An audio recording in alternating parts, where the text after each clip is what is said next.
Hi guys, it's Sterling Ralph. Welcome back to my channel. If this is your first time here, I have an early childhood program in my home where I care for 6 little ones under the age of 5, and I create content to help you run an amazing early childhood program in your home. So today I'm going to be taking you on a tour of my first home daycare. I'm getting ready to expand my program from 6 children to 12 children, which means I'm going to have to move because my city only allows for us to have 6 kids. My boyfriend and I are getting ready to move in together, and he's been preparing that space. I'm going to create a video for you on what our new space is going to be looking like.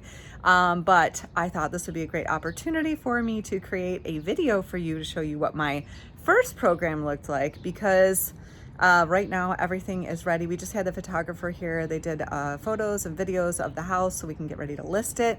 And I'm going to be creating videos too about, how to share the information with your clients, how to share it with your daycare families, and how I'm going to be making that transition.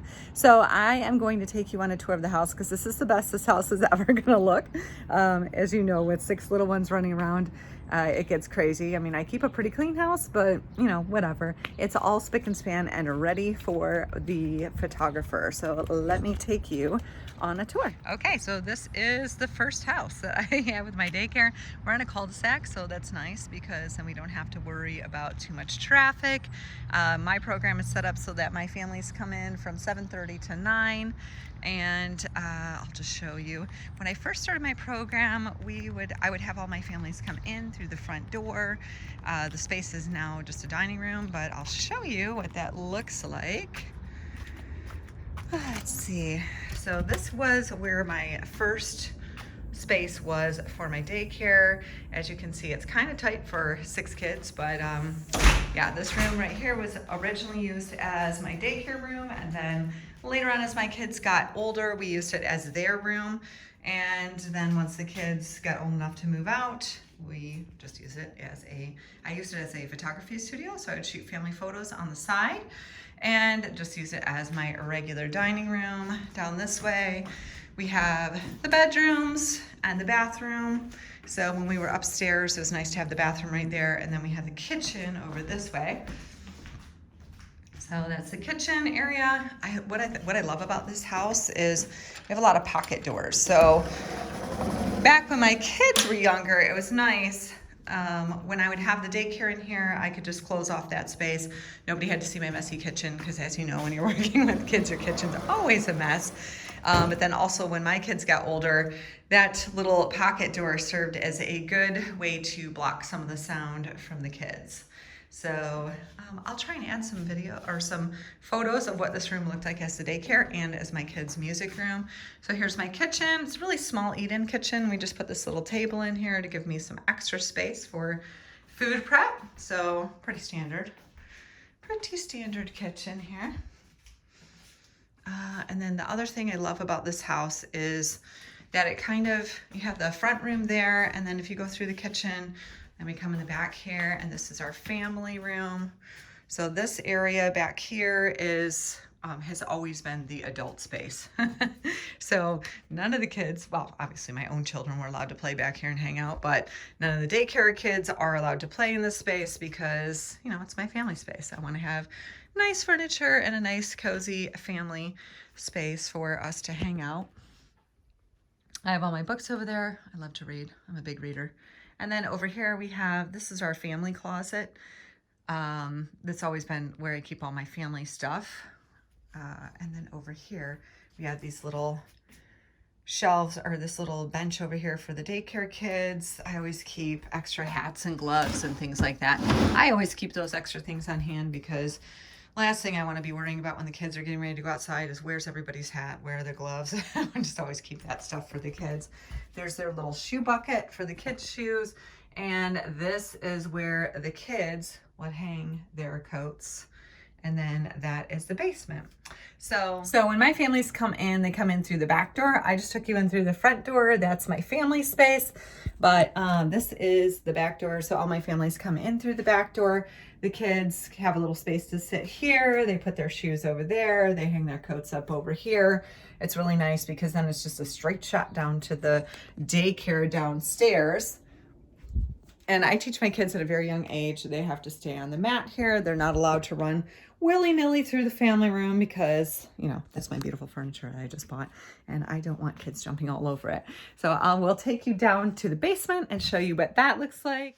This is where the kids and I spend most of our time. We have this gate here. So gate at the top of the stairs, and at the bottom of the stairs, we have that bolted to the wall. Obviously, if you have a home daycare, do not use tension gates at the top of your stairs. Your kids will eventually break through them and go crashing to the bottom here. So we have another gate here. I let my kids and my families know that the kids are not allowed to hang on the gate or play on the gate. So we'll just take you down here. Over in this area, I have some magnetic boards up there. If you guys are looking for a good way to hang your art, I always use those magnetic boards. I used to put art on the walls, but I found it to be very visually cluttering, and I just like having the kids' artwork in those little spaces there. Just use magnetic clips to put their artwork up there. And then all up here on this shelf, I try to keep that clear, and then during the day I can just put our activities up there when we're not using them or when we're eating, and then I just bring them back down on the table. The way that I have my area set up over on that shelf right there, there's a bunch of art supplies. All through here, art supplies. Over here we have games, puzzles, all different kinds of activities for the kids in those cupboards. Same with down there. This is my little kitchenette area that I have set up for the kids. I have a toaster oven, and then I have my microwave, and then I have the kids' dishes. I've been going to using a lot of paper plates because it's just much easier. And over there we have the garbage can. In this area I have 3 tables set up for the kids. This right here is an IKEA table, one of those little sensory tables. So the top comes off and there's sensory activities in there. I absolutely love that thing. I can also have 2 of my kids there for lunch, or I can set activities and things over there. Since we've had COVID, I've been splitting the kids up. We would normally sit all 6 of the kids plus myself right here at this table, but since we've had COVID, we've been splitting the kids up in 2s and 3s at the different tables. This right here is another display board for artwork. It's a magnetic board. I also put activities and things up there for the kids. And then above that, I keep paint, so I can just pull the paint down for the kids. Through that room is my laundry room and storage room. We're not gonna go in there because it's not very pretty. I love having wood floors down here, guys. It's so nice to have the wood floors because if there are any spills or anything like that, we can clean them up pretty easily. We don't do a lot of, like, when we do water play, I'm always very careful not to let the kids just get the floors all wet, obviously. I mean, the wood floors, so we don't want them to get wet. But I haven't had too much of a problem with some supervision. I just clean up the whatever kinds of mess the kids make with the water, and yeah, that's not really an issue. So that is our main eating and art area. That's what happens over there. Sometimes I'll pull those tables and chairs off and we'll do large scale art on the floor or do large block projects and things like that. So that's that area over there. And then over here, I have all of these little containers with things that the kids can pull out and put on the table. We have, different activities that the kids just choose on their own independently. Sometimes I'll put books up there for display, or when we're doing art projects, we put art projects up there. I also have some hooks in the ceiling that I hang up there. So when we bring the light table out, or the projector out, I can just hang those screens there, and then we can do a lot of light and shadow play. So that's a lot of fun for the kids. That easel over there is used for different activities. So if I use the dry erase, it's a dry erase board. So I'll just pull that out if we're doing letters or numbers or colors or shapes, or we're writing different things down, we can do it on there. And then over here, I just rotate the toys out on these shelves. The kids have access to those all the time. We have a TV. The only time we really use the TV is if the weather really sucks, or if the kids are doing some sort of like a gross motor activity and we want to have something on, or if we're studying something, like if we're studying bugs or whatever, then they sit on this little mat here, and then we watch TV up there. Over here, we have a light table, and I'll just turn it on for you so you can see what it's like. I actually had somebody build that for us. So we have the light table and the mirror, so we do a lot of work with that. Sometimes we'll turn off the lights, sometimes we'll just set things up. Right now we have this activity where we are working on counting from the numbers by 10s to 100. I love to have pictures of the kids. This has all of their names so that they can learn how to spell their names. So we have that up there. And then back here we have the egress window, and we have a little platform. Also, I hear a lot of people saying, oh no, you gotta put an egress window in your basement. Guys, it's gonna be a huge investment. When I went to go, as I'm posting my house right now, it has made a huge difference in how much I'm able to sell my home for, because the value of the house is up, because all of the square footage down here now counts as square footage in my house. So don't even sweat that egress window. Okay, so over here we have, that's our little kitchen area. I usually have some tables out here when we're into the kitchen thing, but right now they've been using the tables in the other area. I also have the Melissa and Doug cleanup set, a little table or a little chair here. We usually have books next to that and some stuffed animals, baby dolls, that kind of thing. We get all those things out over there. Over here we have a platform and the egress window. So if you do have an egress window, you have to have a platform so that the children are able to get up there and get out the window. So I just picked mine up at IKEA, but the kids love to use these as kind of like a little bunk bed, or add it in the dramatic play area. Behind that curtain, there's a whole bunch of storage. I'll just show you what that looks like. This is always a mess back here.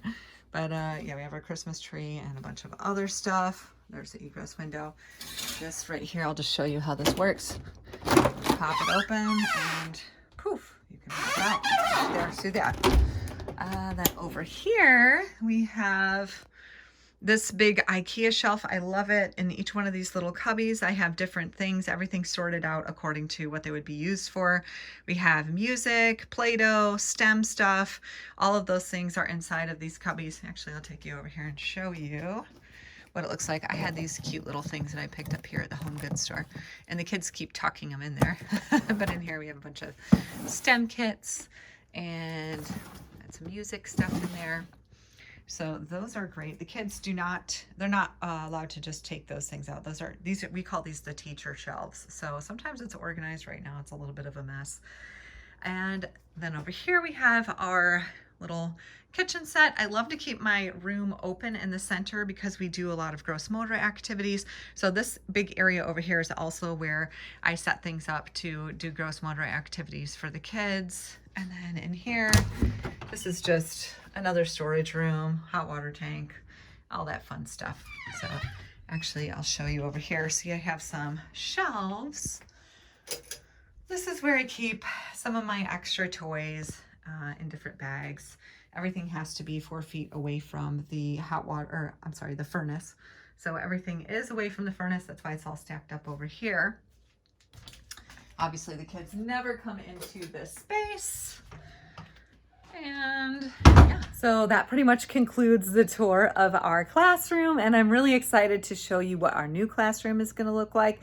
We're going to have almost double the space, and we're also going to be putting together an outdoor space for the kids later on this year. One thing that COVID taught me is having an outdoor classroom is amazing for the kids. It really helps them. It helps me. We have so much more space. We can get so much more creative. I have one of my little ones coming in right now. Hang on a sec.